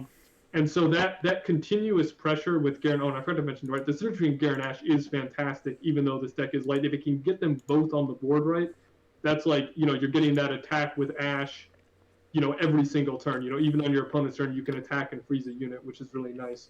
And that's kind of the Garen rallies combined with the Relentless Pursuit allow the deck to close out a lot. This deck's really surprised me. You look at this deck and think it would be quite weak to control, but what I've found is a lot of times, even when I'm playing against Karina Control or Karma Thresh, the spooky Karma Control, a lot of times I can end games that, look, that look initially bad, but the amount of damage you can put out with the Garen rallies or the Relentless Pursuit rallies is really impressive. And the deck has enough the deck isn't running, because it's not running a lot of protection. Usually the problem with Relentless Pursuit is they remove your board. And so you don't, and so you're left with spells and Relentless Pursuit in your hand. You're well, I'm just kind of dead then. Yeah. But because the deck is so unit heavy and it doesn't run a lot of other spells, and it does have the Zerg and the Lancer for card draw, you usually can keep a board and finish with those rallies. pretty nicely. Yeah, I mean, I like Frogurt is probably one of my favorite units, and I hate that like I haven't been able to find a deck really to like climb and ladder with it recently. You know, so this is definitely one that is drawing my attention as to something maybe to give a try out here before, you know, the big meta shift occurs next week. You know, because I'm hitting basically right now, it's either Karina Control, the token spider deck, like the aggro spider deck, or just, you know, Ezreal Karma. You know, so if this Karma one was the surprise. That was the surprise. More, I'd say Karina or Spooky Karma could be quite difficult. Karina I had some success with. The biggest surprise for me was my success against Ez Karma in particular. That was the biggest. I thought I would do quite badly, but that matchup consistently one of my favorites. So now what makes it about that matchup particularly that really is bringing it in your favor? I think it is the rallies, and just they're a little. They just like they can't run you out of resources really, and it's the amount of units. I think it's the unit density combined with the rallies really make it hard. So your early things are pretty easy to remove. Your disadvantage, you don't want to draw too many like Rhyme Fangs, Ice Veils, Protectors. Those are kind of rough. I mean, you can play Protector and trade with their Gangplank. You know, the 2-mana 3/2 yoink dude they always run, right? So they're fine for trading there. But they do your early drops fall off in value, but you have a really nice curve of top end. Like I've often had my whole not started to establish a board until turn 4 with this deck. But once Ash comes in, well that's a thermal where I get excited. It's not a mystic shot. You know, Swiftwing Lancer or Garen, that demands serious removal. Cytheria demands serious removal, and Tiana has been I would honestly go to Tiana after this tournament. I think Tiana has been one of the most impressive cards in this deck. Now, if you go to Tiana, what would you be pulling out? Probably consider an Elixir of Iron or a Brittle Steel would be my initial thinking. You could also try to cut a Relentless Pursuit and go one Relentless Pursuit to Tiana. I would have to experiment with it a bit. I did like the list overall. I'm just like, Tiana came in and won me a lot of games, so I have to give her some props, you know? Would it be worth cutting a Cytheria? That's what somebody actually said on my stream. They actually tried out my deck and they tried to do that. That is a consideration. I will say Cytheria, that's another synergy I haven't tried. This deck has a ton of synergy, and Cytheria is one of them. The Cytheria combined, right, even if you don't frostbite all of your opponent's stuff, or even if let's say like you don't have Ash on the board, right? Cytheria also turns your frostbites into potential lethal, right? Because they can't block the fearsome units if their units are frostbitten. So it is a really nice combo there, Cytheria with frostbite. And obviously, as a 6-mana 6/6, that is a pretty solid stat line. I would have a hard time justifying cutting her, but it is something to try. I would probably go for one of the spells though. I would cut one of the. I would experiment Brittle Steel, Elixir of Iron, or Pursuit, or Harsh Winds. One of those I would try to cut. I feel like you can't cut any more freezes though. Like maybe the Elixir, you're probably right with that. And Relentless Pursuit, do you really want to get rid of a Pursuit? Is that the Pursuits probably have the been play? Fantastic. Yeah, the Pursuits have often. I think Elixir of Iron came in clutch, but for the most part, it felt kind of mediocre. I did want to force my opponent to think about the fact that I could actually have it in my hand, you know, as a. Well, yeah, this is a good tournament deck because it really makes your opponent think when they see your list, big time. Yeah. So I really like your list. Yeah, that's it. It actually, I was surprised. It actually started to end when it got to the top 16 with it, and it did its job all through the Swiss. But I think Elixir of Iron probably, especially for ladder, I would probably try 2 Tiana. Especially if you're facing a bunch of control, having a rally that can't be denied is a pretty big deal, right? It's pretty busted. 7/7 tough. Yeah, exactly. And the 7/7 tough. Like I actually straight up like I was going, like first, second, first in tournaments. And actually, I got knocked out in day 2 of the last Monokuma event because of Tiana. So, it was actually I thought I was totally safe playing War Mothers, and Tiana came down and just destroyed my world. So, the card it's 8 mana, it's expensive, but having 1 or 2 of these in your deck it is a really, really good finisher against control. Interesting. That's a cool deck. it's a cool deck. I'm definitely interested to maybe give it a go here. We can try it after the stream if you'd like. May have to. Any other thoughts on this from BBG, you or Kozer? They did just announce Twisted Fates. I don't know if we want to move into that, but obviously I don't want to cut this off if there's still questions to be had. I'm excited about Twisted Fate. I mean, if there's anything else, so I talk about. Sweet. I'm good. Kozer, you good? I'm gonna actually play the review so we can. Yeah, I was just saying, you just want to pull it up on stream. Yeah, I'm gonna pull it up on stream and actually watch it. So. Yeah, so I haven't watched any of it. I just saw that it got reviewed, so I'm curious to see, how it goes. Okay, I'm gonna mute us just for the time being. Yeah, play it out.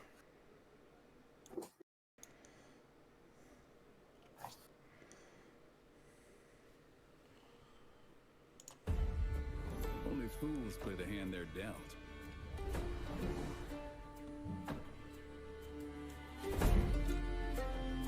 I need to go and look. I actually don't have the stream open. You guys want to give me a link to the stream? Oh yeah, here. Stacking the odds.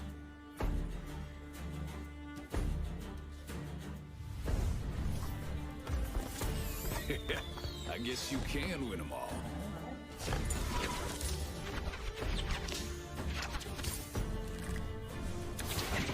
Looks like I'm on a hot streak.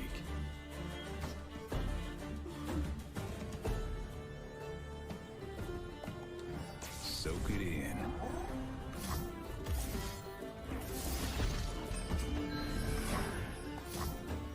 Eyes open.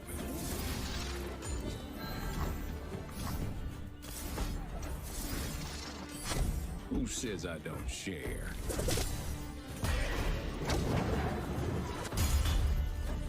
Blue as the serpentine.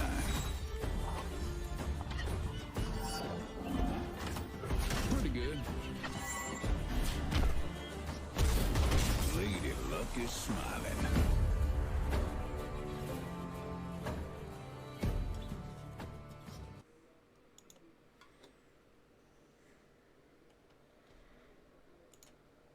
Oh, did it do 2 damage because Yasuo was on the board?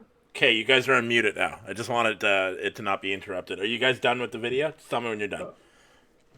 Okay. I watched the video, but I didn't see the cards too Well, we'll long, look so at the cards right after. So yeah, we'll kind of dig through them each. So whenever BBG is ready, we'll kind of run through them.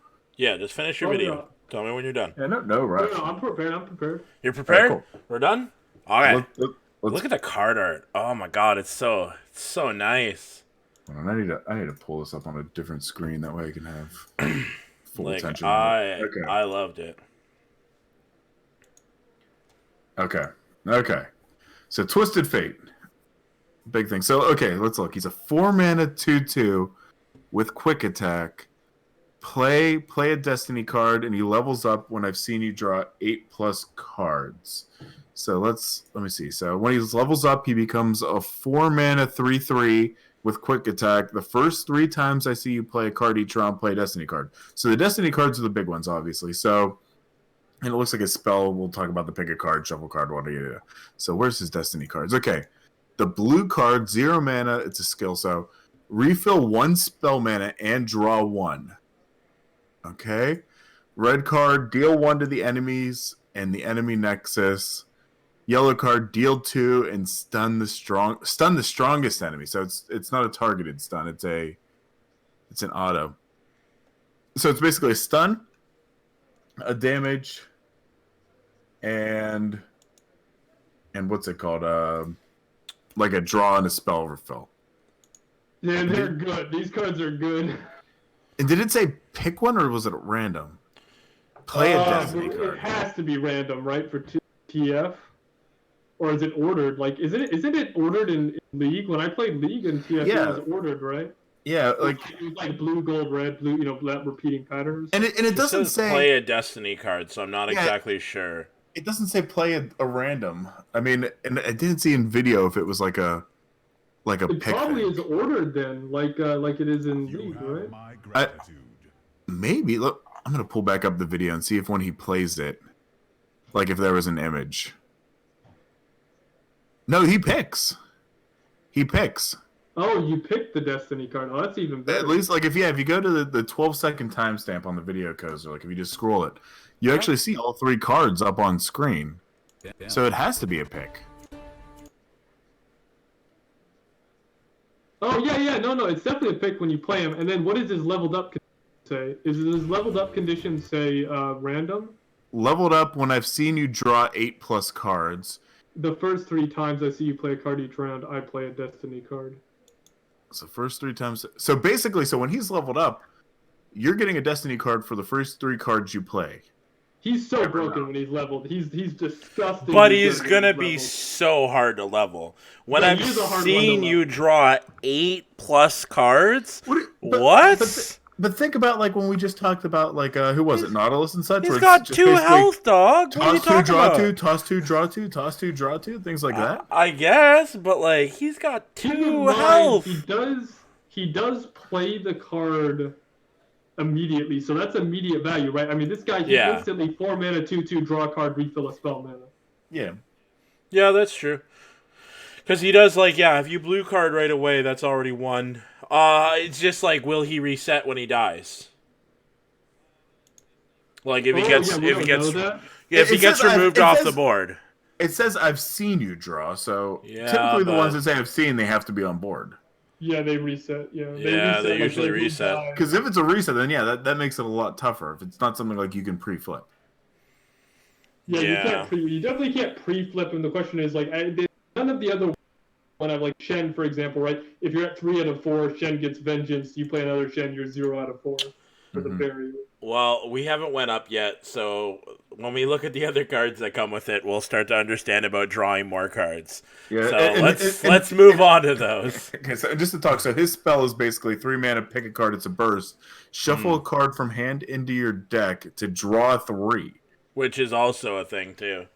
3 fleeting at start of next round. So you're drawing 3 fleetings. Okay. And if you have 2 Twisted Fate in hand and you play 1, you'll also have this as one of your cards too, and throw another TF into your deck. So, yeah. It is an interesting card. This is an interesting champ. And hey, look at BBG. It's 4 mana cost. It's not. It is 4 mana. Yeah, it's not 5. It's not 5. That's a surprise. That's a surprise. Well, let's look at these. The Black Market Merchant. Do you have this stuff up, Smithel? Can you go? Yeah, I'm looking at Black Market Merchant. When you draw so 2 mana, 2/2. When you draw an enemy card, reduce its cost by 1. Plunder, draw 1 from the enemy. Draw 1. So you're actually. Oh shit. Okay. This is so we're able to steal cards from the enemy's deck? Yeah. Because I was going to say, how do you, when you draw an enemy card, reduce its cost by 1, but it's a plunder condition. So there's going to be multiple cards, it looks like. And I don't know if they're coming later. This is the first one. Again, this is all live for the viewers. Draw 1 fleeting next round. Yeah, so Black Market Dealer, draw 1 from the enemy deck. So you can actually pull out their cards. It's not saying copy. You're literally breaking their decks. Interesting. Okay, next card, Pull Shark, 1 mana, 1/2. When I'm summoned, draw 1 fleeting next round. Okay. So does that just mean any card that you draw will be fleeting? Yeah, there's been a couple like that that have been coming. This is kind of strong, right? I mean, 1 mana creature that draws you a card. You do have to play it when you draw it, but I'm guessing the Twisted Fate deck isn't going to run a bunch of expensive cards. Yeah, that's what I say. Like, if you draw a 9, it kills you. You know, this isn't like a 1 drop, I don't feel like. I feel like this is something when you're on like 5 or 6 mana, you drop it. Oh my god. Rash Gambler. No, here's the question. It says, when I'm summoned, draw 1 fleeting next round. Does that mean on your next turn you're drawing 2? You get your initial draw and you get an extra fleeting? Because that's probably. Yeah. So, okay. You get both. Okay, cool. Okay, so now the only thing that sucks about that is if you draw your fleeting card that you draw is one of your big cards, and now you can't play it, right? Yeah. It's kind of weird. I don't know. Yeah, that might not be. Brash Gambler is a bit more controllable. She is. Yeah. She comes with a big cost, right? To play me discard 2. But you're probably going to have some kind of discard synergies if you play Twisted Fate. I can only imagine, yeah. Yeah, Four so mana 4/5 is good, right? Yeah, it's not a bad card. It's hard to remove off board.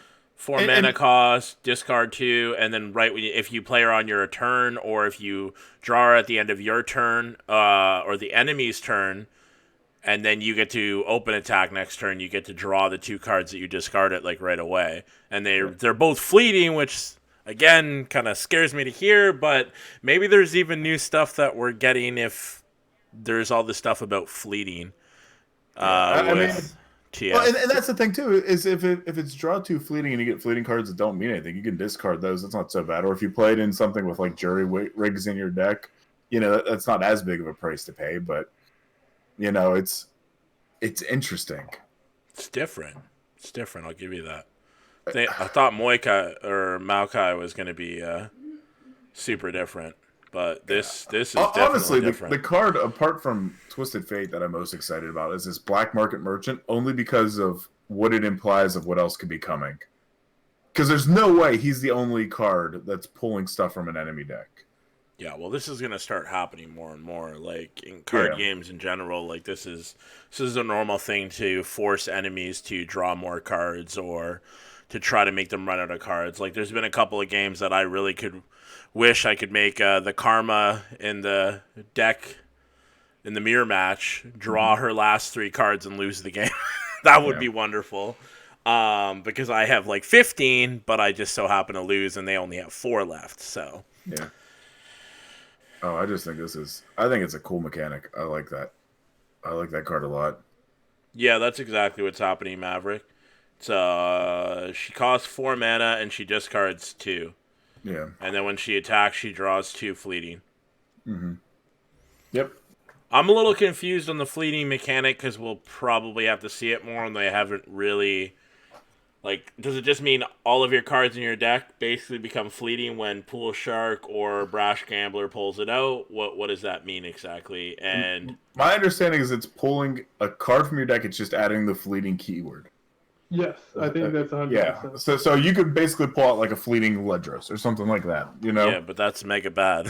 We don't want that. It could be, yeah. It could be. Unless you're playing a mill deck, then it's okay. Well, no, because that doesn't count as a toss. But again, think about it. If this is like a gambling type region, and they're trying to play into the lore and the feeling of it, and they said that, a couple weeks back, that for every region that they release, they want you to really understand what is its weakness. If we're seeing a lot of, toss and a lot of like turning your cards into fleeting out of this region, that's clearly its weakness, is that you could screw yourself if you don't play carefully and fully understand what's in your deck. Fleeting Karma. It was like what Chad says. Yeah, like if you're sitting there trying to run a Karma and it gets fleeting and you don't want to play that Karma or like a fleeting Ezreal or something, and you're like, shit, I want to save Ezreal till it's leveled, but if I don't play it now, I don't get any value from it. I think it's going to lead to a lot of people like me who are going to misplay, saying it's fleeting, I have to play it now, and just waste mana instead of saying I just got to let this die in hand. BBG, you've been very quiet. I know you're probably just thinking about everything and looking at everything. Let's get your thought process on... The look on your face is going a million miles per hour, that's for sure. What do you think of what's being released? I think Twisted Fate is very strong. I think this card is very good. As far as the fleeting goes, actually, one thing that went through my head is, what if they have something that reduces the cost of fleeting cards?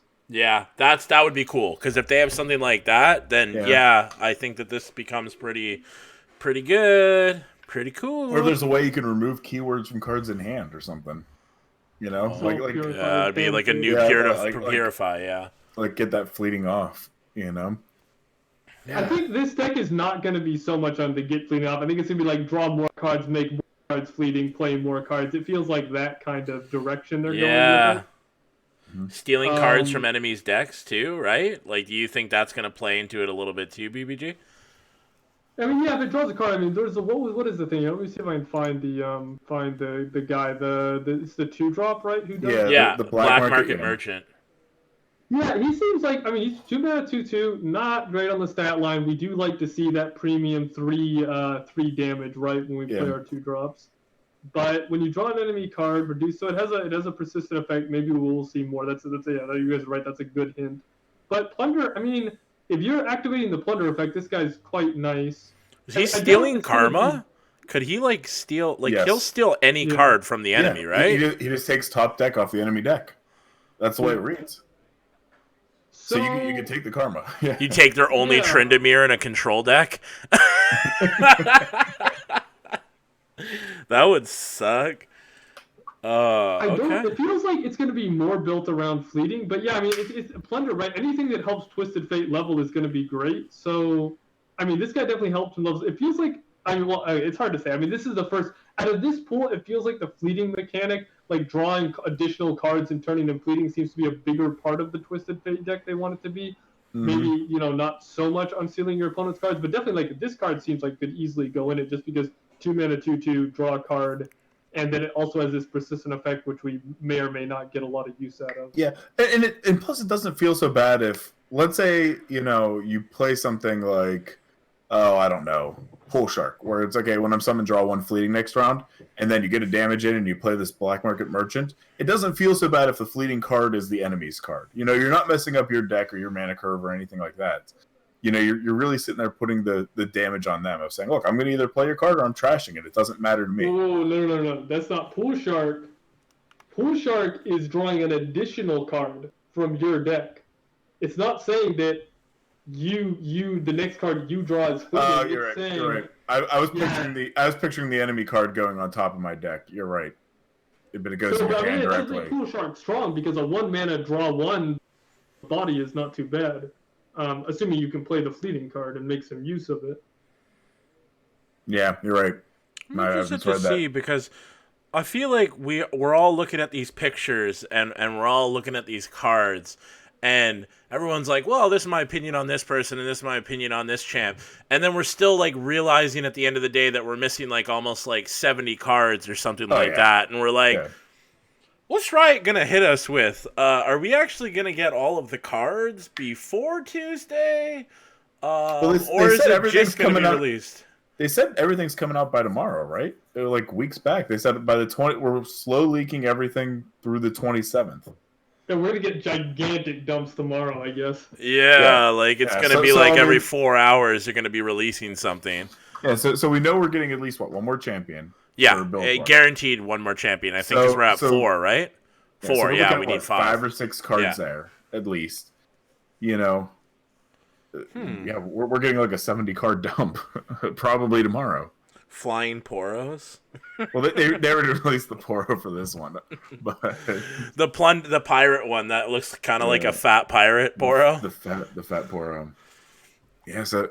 This is exciting. I like this Twisted Fate. I like the cards, especially because you can pick them. You know, and it's not just a random where you got to go in order. Well, it's been exciting. I mean, can you, like, situationally, I mean, so your opponent does nothing, you draw a card from blue card. Your opponent's putting pressure on you, deal 2, stun. Mm-hmm. You know, your opponent's going wide, red card. This is so flexible of a... It gives you somewhat of an answer to any deck or situation that you're in. You know, if you're sitting there going against spiders, like you said, you're throwing 1, you're wiping basically the board. You know, it gives you an aggro answer. It gives you a control answer if they have like a, you know, just a big heavy guy on board. So versatile. Yeah, I like this. I like this a lot. Well, anyways, let's move on to the tournaments. This show's going kind of long. we're all like dumbstruck about the hero or the champ. So let's move on and talk about Jamfest.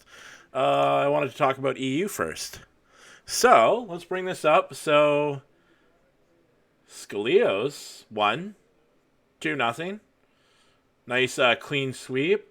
Some people that Annie got knocked out to Loot Lounge. Loot Lounge, I think, won Jamfest, I think, last weekend?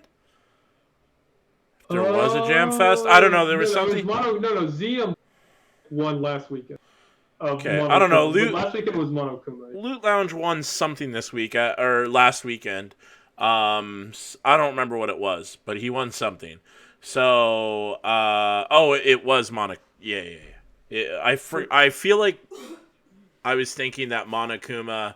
We just talked about Monokuma on Thursday, but I forget that I'm talking about Jamfest now, not Monokuma. So I'm a little lost. I'm getting myself. So yeah, Loot Lounge won Monokuma last week, and wait, what? I thought ZMY won last week. Am I like? Dude. Wait, what? Okay, now I need to look. Totally I'm crazy? I'm probably Pretty I'm sure probably the one that's ZMY wrong. won, yeah. Let me check. No, this was NA. Oh, maybe of the EU. I don't follow any of. Oh Oh, yeah, you could be because right. yeah, Oh, because we're talking about EU. Okay, guys. yeah, Winding God won. Winding God won last week, and didn't he win? No, he didn't win this week because obviously, yeah. No, Winding God won mono. Now I'm just all lost. I'm all over the place. let me reel it in. Let me reel it in. Okay, we're talking about Jam Fest. Okay, Jam Fest that literally just finished today. So Loot Lounge got knocked out by Scolios. I'm trying to get these names, and some of them I'm just going to completely butcher. I'm sorry. And a lot of these people I don't recognize. Like Pearson actually got knocked out in the first rounds. I was surprised about Annie, but playing against Loot Lounge, I'm not really that surprised. Loot Lounge is a very good player. Nowadix got beat by Loot Lounge. Zazidal. I recognize some of these people, but anyways, congrats to Scolios. Now let's move on to NA. So we actually have the reigning champion in right here. This guy right there. He's he won today just a couple hours ago. He beat Prismat. It seems to be becoming kind of a normal theme for them to face each other in the finals. What is this, the fourth finals?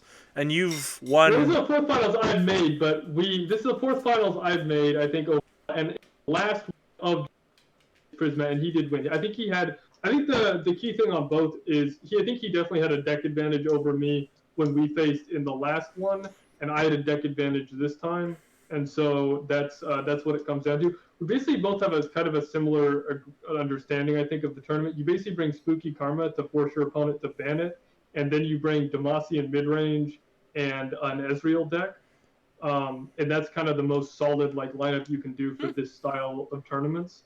Seems to work. But I think in the previous time we played, I had the standard Bannerman, I think just right after post-nerf, and he went for this really heavy Noxus deck, and I think he had an advantage, and so it's kind of decided, the Esmir is really Pepega, and so it's kind of decided mostly by the Demacian mirror is what ends up deciding these tournaments, and if your deck has an advantage in the Demacian mirror or not, usually with how the bans play out. So I think the last week, I think my deck had a disadvantage in the Demacian mirror. I was running Deny in it. I was trying to get it to do too many things.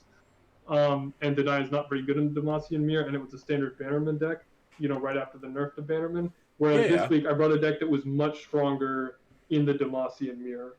And I think that was the key. Yeah, no, absolutely. But yeah, no, it's just kind of crazy to me because, yeah, you've played 3 Jam Fests, and then you guys have faced each other, and I think didn't you guys have one Monokuma too that you ended up winning, that he was in the finals against you? No, that was against ZM. Dude, you guys don't remember who ZMY is. Winding God / ZMY. He's the one I played. Winding God. Okay. Yeah. He's the one I played in the last finals of Monokuma. He won the last Monokuma, and I beat him in the finals of the Monokuma before that. Okay. So with this one, it was actually kind of interesting. Like Fresh Lobster, what was weird is Fresh Lobster did bad in EU because I think he played in both. From what Casanova was talking about, Fresh Lobster didn't make it to top 16. He got knocked out, but he did an NA. He was running a control deck that did well in NA, but it didn't do well in EU. Croc lost to Priz. Maverick, the homie Maverick, made it to top 4. That's awesome. Great finish for him. And dude, I was talking about my stream. He's on and he was organizing.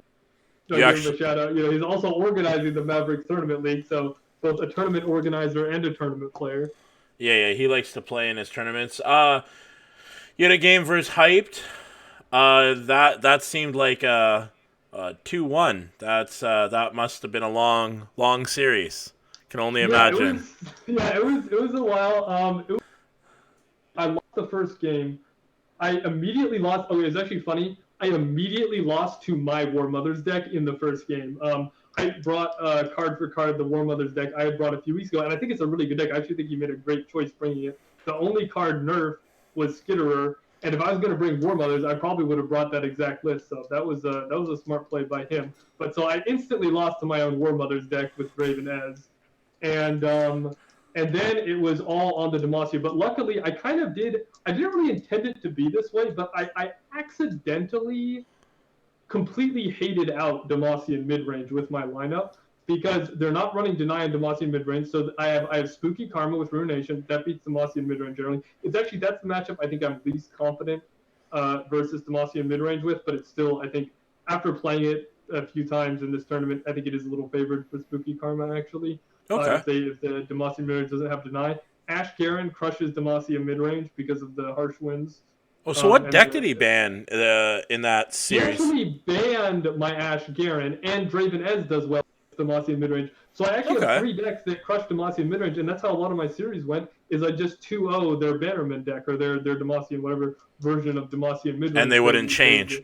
They would take their chance. Well, it's because, like, someone explained this to me, too, is sometimes the Bannerman deck will win against your other deck, but then if they can't beat you with the Bannerman deck in the one game, there's no point of really switching off the Bannerman deck, because then they're just kind of flipping a coin, and they're going to go 1-1, but then they might lose the next game anyways because they're unfavored. So they got to take the unfavored match to try to win the unfavored match, and then switch their deck. Yeah, a lot of people do that. Prismat definitely did that against where he played. I beat him. I won with Draven Ez the first game, right? And then he played that. I'm sure he knew for certain that the Ash Noxus deck was worse against Garen Ash than the Freljord Ez deck. But he took the worst deck first to see if he could get a win with that. And then he's gonna have to play that matchup anyway, so he's just playing the harder matchup. And then if he won that, then he'd have the easier matchup. Yeah. Then he has a chance to win, because instead he's just prolonging a match that might not go in his favor anyways. So it's unless he wins by card draw. That's the thing, is some I love tournament play. There's a little bit of RNG with it, because sometimes you can lose to your own draws and not get in any cards that you need, and your opponent gets everything they want. So it's I can only imagine sometimes it's frustrating. One of these days I will join one of the tournaments and I'll compete in them. I'm not going to do it at the highest level, but I'll have a little bit of fun. I'll bring some decks with me and try it out just to see how I do. Yeah, no, I think it's a really good thing, and I mean tournaments with player a lot because like I will say, like, one thing I've been shocked by how consistent the tournaments. I've been able to do well and make a lot of the finals. A lot of the people I meet in the finals are the same people. It's clear that this game is not really an RNG fest. It's no, there is. It's a lot about It's like certainly lower. I mean, obviously, there's always going to be RNG mechanics in a card game, but like compared to the other games I played, like the tournament scene feels great for this game because of how much your decisions on the decks that you bring and the decisions you make matter. That feels really good.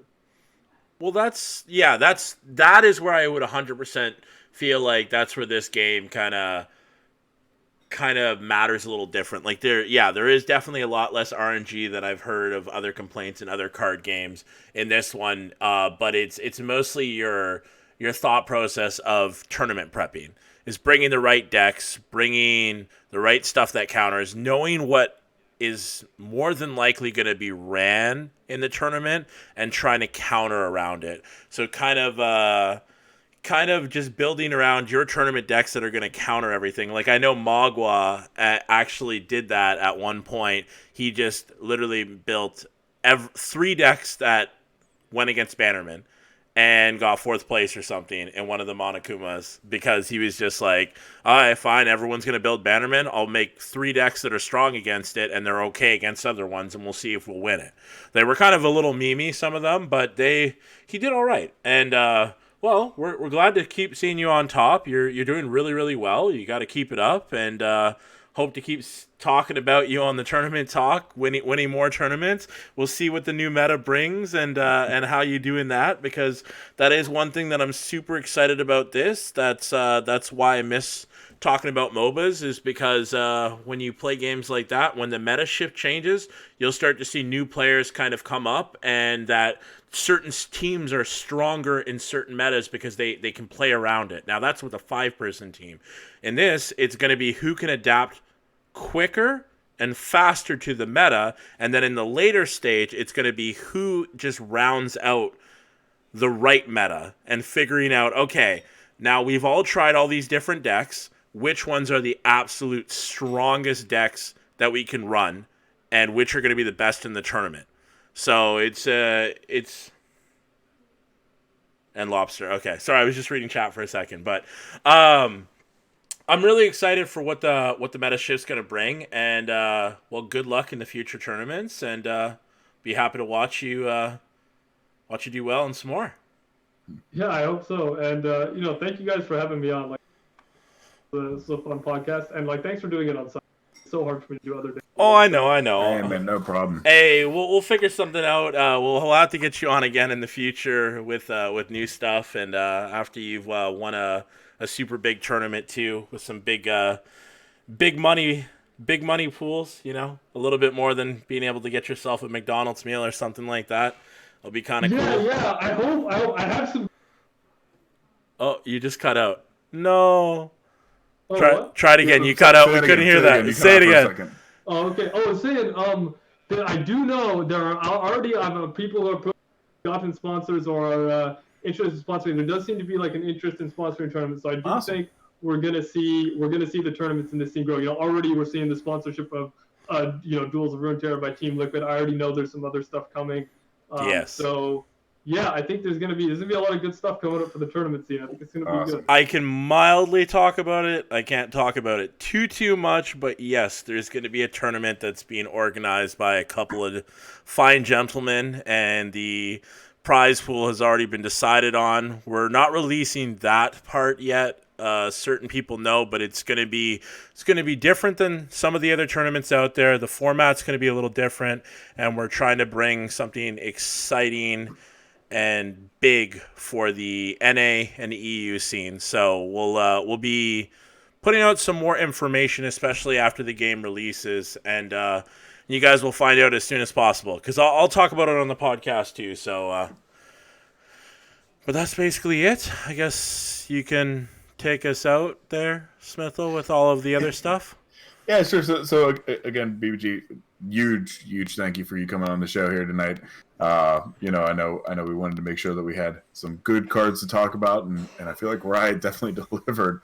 And it was good to kind of get your initial presence on Twisted Fate too. So, the one thing we do want to give you the opportunity to do is kind of post or self-promote anything for our listeners or anything like that. And all of, for anybody that is listening or watching this live, all of his social media links and everything will be on the YouTube description when we post that up.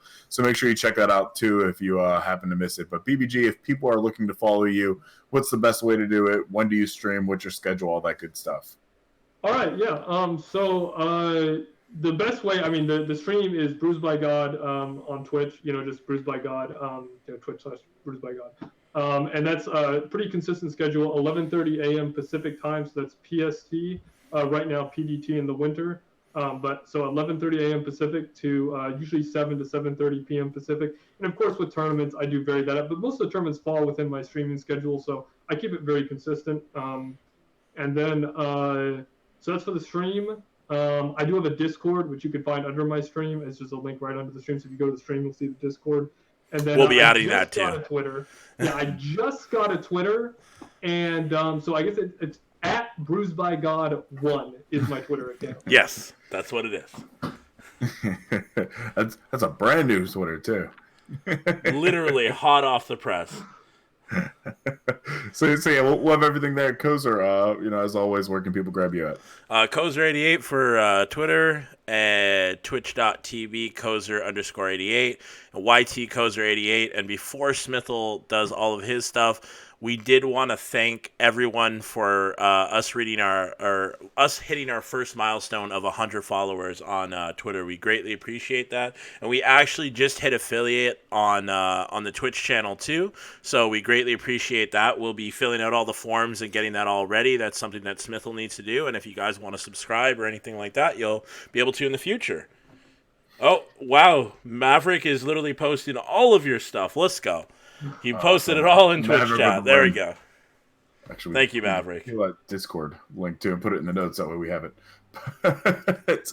So again, if you people want to follow me, it is on Twitter. It's at Smithel Gaming. If you want to catch me on Twitch, it's twitch.tv/Smithel. I'm actually right after this going to stream for a little bit. See if I can get closer to that Diamond 1 here tonight. No. You're going to get it. Tonight. Get into there. Also, for everybody that is looking to climb too, I did just get confirmation from Ryan Bridge as far as the reset. It is on the 28th, so you have really a day and like 2 hours here maybe to climb. He did say he's going to try to confirm time, so once he gets on Twitter and confirms the time of the reset, I will obviously retweet that out. But it will be on the 28th. So you guys do have a little bit of time to make that final push. Hopefully, I can get some people to join me and cheering on to Diamond here. If you want to follow the show, it is at Poro Weekly. It's weekly with an A, or twitch.tv/Weekly Poro Report. If you're watching us on Twitch, you know where we're at. But YouTube, that's the best way to get us in, watch us live, and interact with guests such as BBG whenever we have them on too. We also have a Discord. Feel free to join that. Interact with Kozer, myself.